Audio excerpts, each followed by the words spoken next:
So in this video, I'm going into turn 4 of Charlemagne, which is a game from the S&T number 189, and it's pretty much covers the whole period of Charlemagne's lifespan.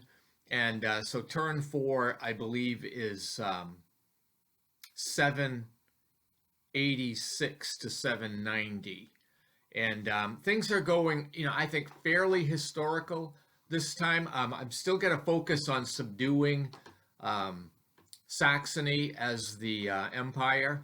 So, but things down in, in Lombardy have kind of stabilized, and I'm going to try to use the vassalage phase. I have a lot of vassalage markers. I'm going to try to convert some of these areas that I've got empire troops in to the side of the empire. I think that's probably going to go well. I might also try to convert the Emirate of Cordoba to Christianity. It's going to be difficult because they're Muslim. However, the empire has wiped all the forces out and controls all of the burgs. So if I can get control of it, I think it'll help to be able to convert it, and we'll see. That will be worth a victory point if I can convert it, and make it a little bit more stable. Anyway, let's go down to the map. So opening the year 786, we have an event which there's unrest, which is a very common occurrence, and most of the areas are not really affected, but Spoleto, which is neutral, has actually decided to flex its muscles again, and it revolts and moves into the tribal camp. So it's going to be, probably raising some opposition against Charlemagne's empire. During the vassalage phase, I had a lot of markers and I expended them. I started out with Saxony and had some success there, so it went from being in rebellion to being neutral. So I view that as a fairly good result. I also spent some diplomatic efforts in Frisca, which I think is pagan, but I still was able to convince them to be supportive and work with Charlemagne's empire.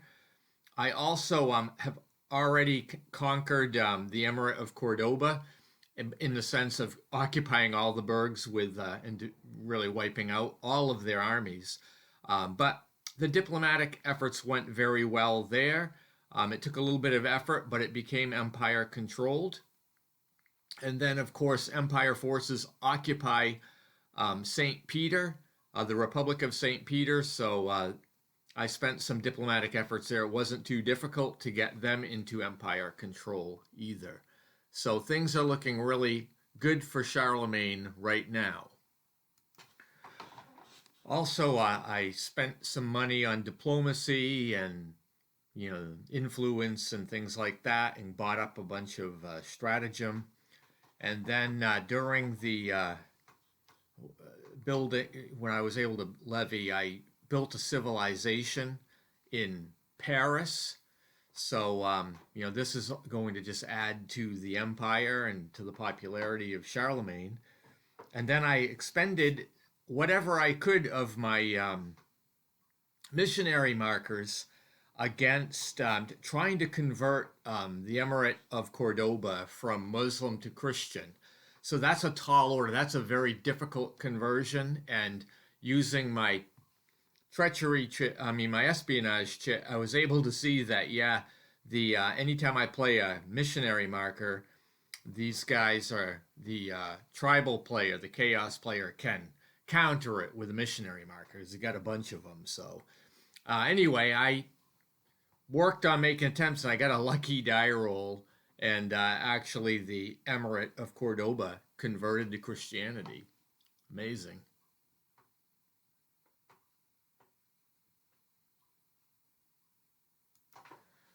During the tribal player's turn in the random events phase, there was some potential for revolt in the area of what would be Spain now.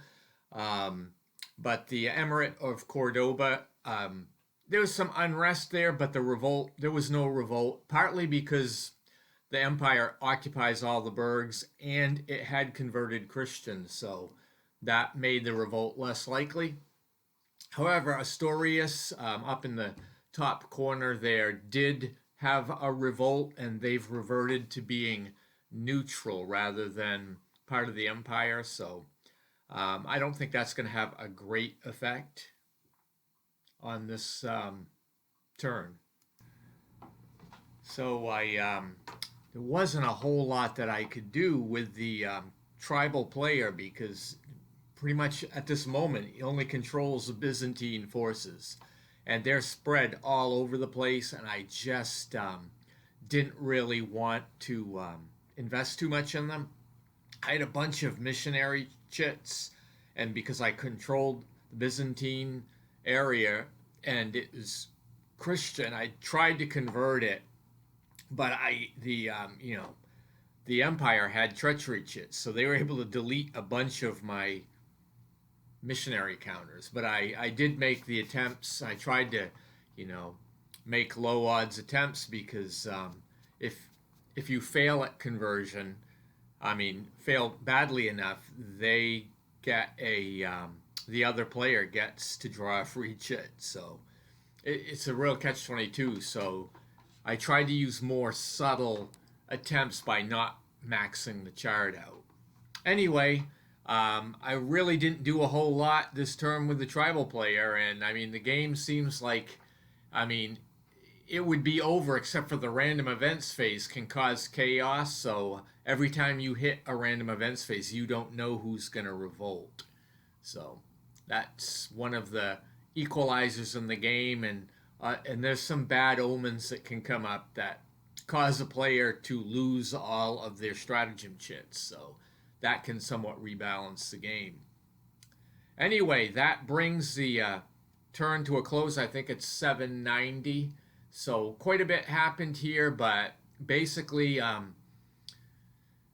Charlemagne got control of a lot of the Western Europe, and is well on his way to producing some historical results. I also took the liberty to count up the victory points at this stage, so if the game ended here in the 790 turn, the Empire actually would have a marginal victory by having 60 victory points.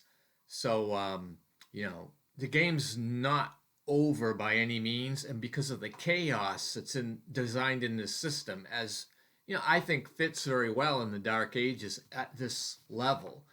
I think that we do that it's going okay, but it's still the tribal player is not out of the game.